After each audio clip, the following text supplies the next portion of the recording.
Alright, so you've recently showed off the ninja and how he assassinates people. Can you talk us through exactly how that works and what sort of fine-tuning it went through?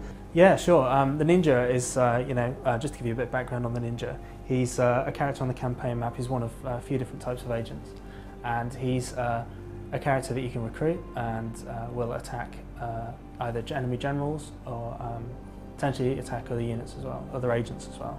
So the ninja, we wanted to be a very stealthy character, and we wanted him to have a couple of routes open to him. So we wanted him to be able to assassinate, but also to be able to sabotage and have a kind of disruptive element to him.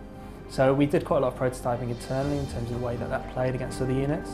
And we've got the kind of rock, paper, scissors effect thing going on as well. So we tried out lots of different ways of playing him, seeing how he would play up against different agents and enemies, and different armies, and yeah, we're pretty happy with him now. So. What about other agents and counter ninja agents? What sort of other characters can we expect to find in the game? So I can give you one, which is the Mitsuke, the secret police, which we haven't talked too much about before, but they're basically going to be a counter agent for the ninja, and every agent will have a counter agent. So the geisha will have a counter agent, and the idea is you want the player to kind of keep on their toes and also think about not only what can my agent do, but who's out to get them as well. So with the ninja, the Mitsuke was a good example. The secret police kind of coming to find your ninjas. It's kind of a nice gameplay element that really works quite well. Okay, and can you talk about the skill tree that you showed off as well just then, and how that works? Yeah, absolutely. Yeah, skill tree, huge thing in Shogun 2. You want it to, want it to be massive and all-encompassing. It's every agent in the game has their own individual skill tree, and every general also has their own skill tree, and then we have a global skill tree as well. So the idea is that your agent will be able to specialise in certain things. So with the ninja, he can specialise in sabotage, or he can specialise in subterfuge, or he can specialise in assassination, and we want to be able to kind of specialise within that. So within that, you can kind of develop your ninja as being particularly sneaky, or you can have him being particularly good with certain types of weapons. So that's just an example of the ninja. On the global scale, we've got kind of an art system, mastery of the arts. So you kind of, instead of having technologies as we had in Empire and Napoleon, we've got these arts which are kind of learned, and there's two main paths with that. There's the way of the Bushido and the way of Chi. So you've kind of got a warrior focus and a more general campaign bonus effect focus. So I mean, that's the skill tree in a nutshell really, and we've got kind of skill trees within skill trees within skill trees. So you kind of end up with a really tight RPG style element of gameplay almost. Now this game is obviously set only in Japan, and all of the 9 factions are different Japanese clans. What are you sort of doing to mix up the way each clan feels? Yeah, so I mean, each clan has their own kind of personality almost, and different clans will kind of favour different things. So a certain clan might favour a certain type of spear unit, for example, or they might favour cavalry, and we kind of want a lot of personality in there. And also in terms of the way that they deal with you in terms of diplomacy, there's going to be personality as well. So yeah, there's kind of a lot of variation there. Okay, now you've upped, again, you guys seem to up the characters on screen each game, and now you're up to 56,000 players on screen at one time. What sort of network issues does that present when you're playing online? It's not too bad actually, yeah. I mean, we've got a dedicated multiplayer team now internally who kind of just work flat out on multiplayer and getting it looking perfect. And yeah, we've got a really good system in terms of multiplayer, and it tracks all those units brilliantly. It's fine. Okay, and can you give us like a little hint as to what players can expect for the system requirements of the game?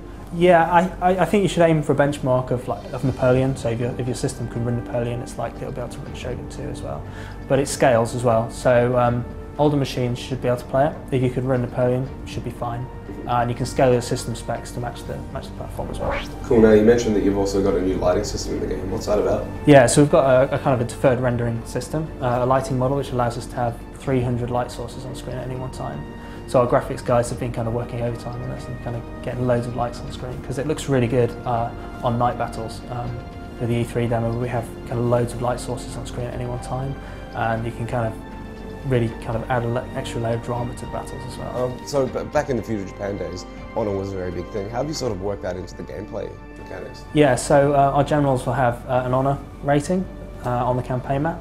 So it's kind of like a bit like medieval games. We had kind of an honor loyalty rating.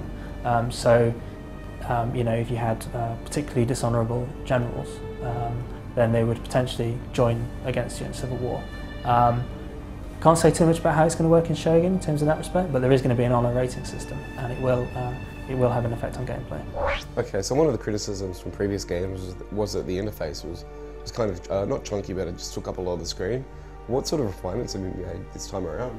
Yeah, so we've streamlined the interface a lot. We've kind of gone for tucking it away in the corners wherever possible and presenting the user with as much information as they want, really, rather than information that they don't want.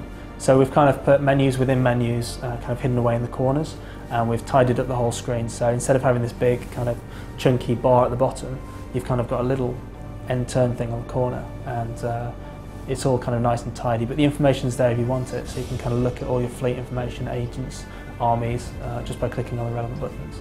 Okay, so one of the things is you can now, like, sort of, as you're going around the map from the naval perspective, you can see units on the ground. Did you guys ever think about allowing naval units to engage land units? We have thought about it, yeah. Originally when we put the tech in there, we thought we might have land and naval troops fighting together. But we prototyped that internally, and it didn't really work. It wasn't fun.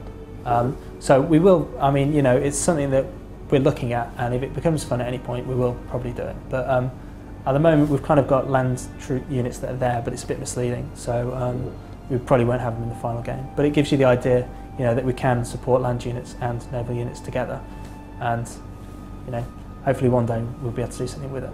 Yeah. So for Empire Napoleon, you guys were using Steam as a way to distribute the game and all that stuff.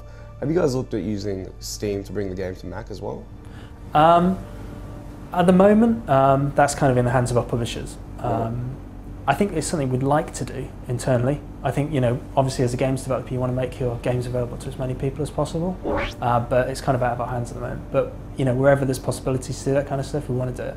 I mean, Steam's been brilliant for us in terms of not only getting the game out to lots of people easily, but also in terms of the multiplayer functionalities and stuff that's built into that.